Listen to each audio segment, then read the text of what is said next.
आज हमारा press conference आज आपको प्रेस कॉन्फ्रेंस में थोड़ा सा अपडेट करना चाह रहा था कि we had a meeting of the Tripura Motha party and इसमें हमारे TWF, YTF, TISF, TCF सब लोग थे, माइनॉरिटी सेल भी था और हमने डिसीजन लिया है कि 14 तारीख को to press for the demand and for the Tiprasa Accord, we will be giving block-wise memorandum and deputation through the block level to the Governor of Tripura for the implementation of the Tiprasa Accord, for early holding of the VC elections with the inclusion of the Riyang villages, and also we have asked for the immediate implementation of the 125th amendment in the parliament, which is going to come up in November-December.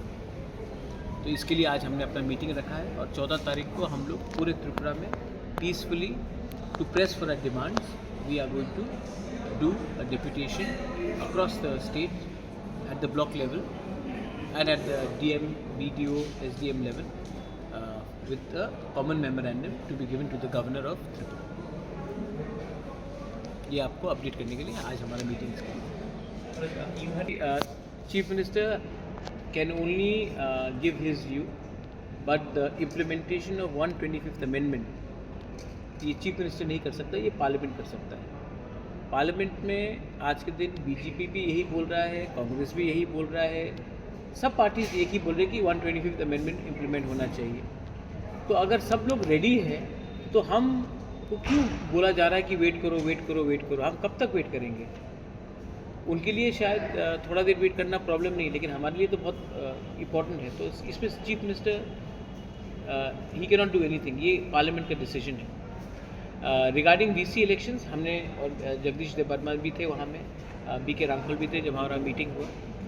तो उन्होंने कहा कि as per high court direction ये लोग VC elections hold करेंगे as soon as possible within the direction of the high court.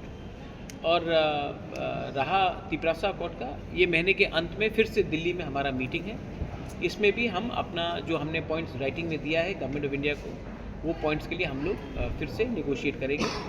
और मैं आप एक बात को आपके थ्रू सबको क्लियर कराना चाहता हूँ कि हमारा कोई भी डिमांड किसी के अगेंस्ट नहीं है, अपने कम्युनिटी को उठाने के लिए है।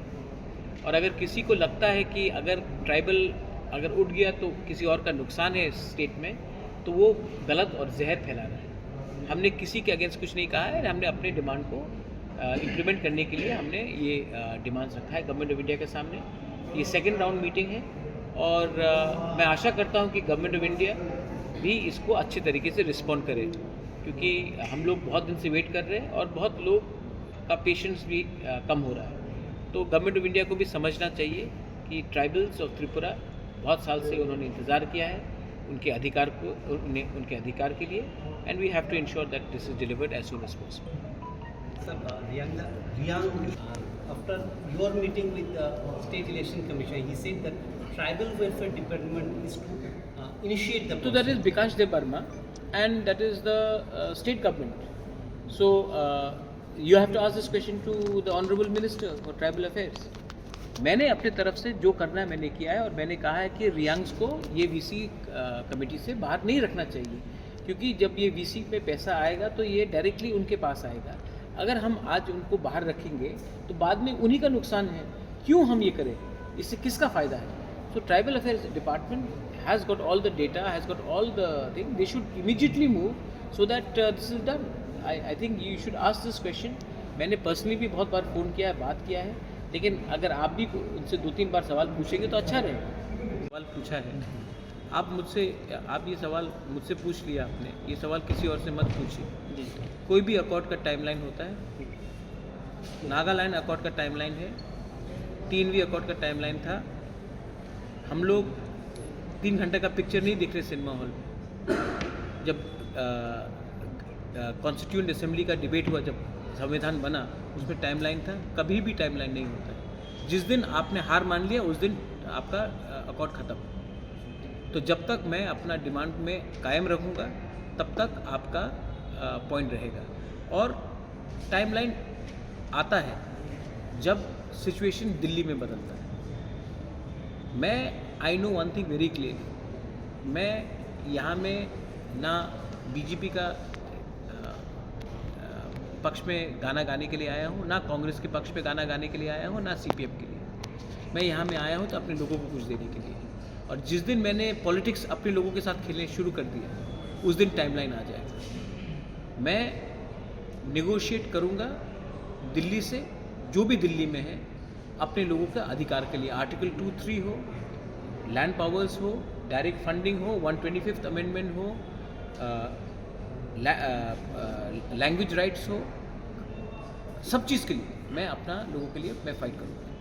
और जिस दिन मैंने टाइमलाइन रख दिया, उस दिन आप समझ गए कि मैं पॉलिटिक्स में आ गया। इसमें ये गेम लंबा है, और मैं आपके मीडिया के थ्रू भी बताना चाहता हूँ, ये गेम बहुत लंबा है। और जितना हम लोग एक रहेंगे, उतना हमारे पक्ष में कुछ चांसेस है कुछ मिलने का। डिलिमिटेशन होगा 2026 में।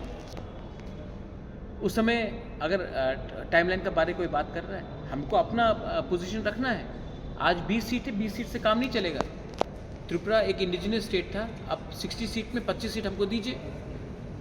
मणिपुरी के लिए भी मैंने 1 सीट डिमांड किया है इन दिल्ली, तो 26 सीट रिजर्व कीजिए। आप क्या प्रॉब्लम है? होना चाहिए।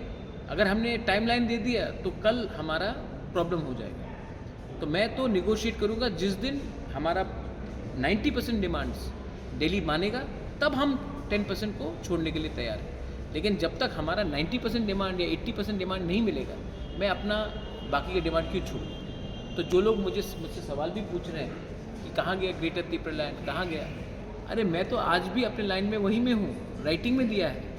लेकिन ये लोग तो प्रेस कॉन्फ्रेंस में करते हैं। इनको मोदी के संग अपॉइंटमेंट नहीं मिलेगा, अमित शाह के संग अपॉइंटमेंट नहीं मिलेगा, राहुल गांधी के संग अपॉइंटमेंट नहीं मिलेगा। और जब अपॉइंटमेंट मिलेगा तो वो क्या है, इलेक्शन के पहले अलायंस करने के लिए अपॉइंटमेंट मिलेगा। तो मेरा फाइट पॉलिटिकल नहीं, कॉन्स्टिट्यूशनल है, पार्टी का नहीं, जाति का है। और इसको समझने के लिए आपको गहराई से समझ में आना चाहिए।